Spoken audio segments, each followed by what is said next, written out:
ಬೇಕಾಗೈತಿ ಆದ್ರ ಮಶೀಬ್ನಾಳ ವಿದ್ಯೆ ಆಗಿನ ಪಕ್ಕ ಗೊತ್ತಾಗಿಲ್ಲ ಈಕೆನ ಪಕ್ಕ ಶಾನ್ಯಾನು ಅಲ್ಲ ಪಾಕ ಹಾಡಕಿನ ಅದಕ್ಕೆ ಹುಚ್ಚಿಗಟ್ಲೆ ಕೇಳಾಕತ್ತೇಳು ಹಂಗೇನ್ ಮಾಡಕ್ ಹೋಗ್ಬೇಡ ಯಾಕಂದ್ರೆ ಶಾನೆ ಆತ ನಿನ್ನ ಕರಿಸ್ಯಾರು ಇನ್ನು ತಿಳಿದು ಮಾಡ ಜಲಮ ಯಾಕಂದ್ರೆ ತಿಳಿಲಾರದ ಮಾಡಬೇಡ ಮತ್ತೆ ಕೂತವ್ರಿಗೆಲ್ಲ ಹೇಳ್ತಾಳ ಏನತ್ತ ಒಟ್ಟ ಸಂಸಾರ ಮಾಡಿದ್ರೆ ಹೆಂಗಾಗ್ಬೇಕತ್ತ ಹಂಗಾಗ್ಬೇಕು ಆ ಹಾಲಿನಾಗಿಂದ ಏನೋ ತೆಗ್ದಂಗ ಆಗ್ಬೇಕತ್ತ ಬೆಣ್ಣಿ ಬೆಣ್ಣಾಗಿನ ಕೂದಲ ಓ ಮತ್ ನೀ ಬೆಣ್ಣೆ ಹೋಗಿದ್ಯ ಏ ಮಾರೇ ಬೆಣ್ಣಾಗಿ ಬಿದ್ದಿರ್ತೈತಿ ಆ ಕೂದಲ ತೆಗ್ದಂಗ ಆಗ್ಬೇಕಂತ ಹೇಳ ಬೆಣ್ಣಾಗಿನ ಕೂದಲ ತೆಗಿಬೇಕಂದಾವು ಬೆಣ್ಣೆನ ಹಂಗಾಗತ್ತೆ ಅಂತಮ್ಮ ಹಂಗಾಗಂಗಿಲ್ಲ ಮಾಸ್ತರ ಅದಕ್ಕೆಲ್ಲ ಮುಂದಿನ ದಿನಸನ ಬೇರೆ ಅದಾವಪ್ಪ ನೀವು ಒಂದು ಕುದುರಿಗೆ ಹಾಕಬೇಡಕ್ಕಿ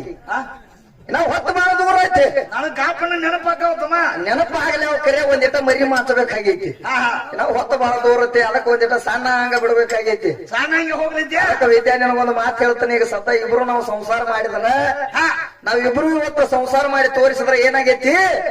ಗಂಡ ಹೆಂಡತಿ ಬ್ಯಾರೆ ಆದ್ರೂ ಸುಯ್ತಿರ್ತ ನಾವು ಕೂಡಿ ಜನ್ಮ ಮಾಡಿ ನೋಡ್ಬೇಕು ಹಂಗ ಮಾಡಿ ತೋರಿಸ್ಬೇಕಾಗೈತಿ ಇವತ್ತು ಮತ್ ನೀ ಇವತ್ತು ಹಿಂಗ ಮಾಡಿದ ಅಂದ ಬಳಕ ಏನ್ ಮಾಡ್ಬೇಕಾಗೈತಿ ಈಗೇನು ಮಶೀಬನಾಳ ವಿದ್ಯಾನ ಗಂಡ ಹೆಂಡತಿ ಜಗಳ ಆಡಿದ ಅವ್ರನ್ನ ಕೂಡ್ಸಕ್ಕೆ ಅಲ್ಲಿ ಕೂಡಿದ್ದವ್ರನ್ನ ಬ್ಯಾರೆ ಮಾಡಕ್ಕಿದಾರ ಈಗ ವಿದ್ಯಾ ಇವತ್ತು ಯಾಕಂದ್ರ ನಾ ಹೇಳ್ತನು ಏ ಗಂಡನ ಬಿಟ್ರೆ ನಿನಗ ನಿರ್ವಾಹ ಇಲ್ಲ ವಿದ್ಯಾ ನಾ ಹೇಳಿ ಹೋಗಂತ್ಲಿ ನೀ ಯಾವ ಗಂಡ ನೀ ಗಾಂಡ ಇಲ್ಲದನ ಅವಾಗೆ ನಿಂತ್ಕೊಂಡಾರ ಈಗ ವಿದ್ಯಾಶ್ರೀ ಆವತ್ತ ನೋಡಿ ಸೂರ್ಯ ನಾವು ಬಗಸಂಡತ್ ಬಗಸಂಡ ಹೇಳ್ತಾ ಕರೆ ಗಾಂಡ ಇಲ್ಲದ ಅವಾಗೆ ನಿಂತ್ಕೊಂಡಾರ ಅವ್ವಾರ ಆಗ್ಯಾವತ್ತ ತಾಯಿ ಮಾತ್ರ ಆಗ್ಯಾವತ್ತ ಹಡದಾವತ್ತ ಕರೆ ಒಟ್ಟ ಅಪ್ಪ ಬೇಡ ಆಗ್ಯಾನಂತ ಮಾಸ್ತರ ಗಾಂಡ ಬೇಡ ಅದಕ್ಕೆ ಗಾಂಡ ಬೇಡ ಆಗ್ಯಾನ ಅಂತ ಹೇಳ್ಯಾರು ಅದಕ್ಕೆ ಸಣ್ಣಂಗ ಹೋಗಲಿ ನಾ ಕೇಳ ಅಂತ ಇಷ್ಟೊಂದು ಬೇರೆ ಹೇಳಾಕೈತಿ ಹೌದಲ್ಲ ಒಂದು ಸಖಿ ಹಿಂದಾಗಡೆ ಮಾತಕ್ಕೆ ವಿದ್ಯಾ ಬೇರೆ ಐತಿನ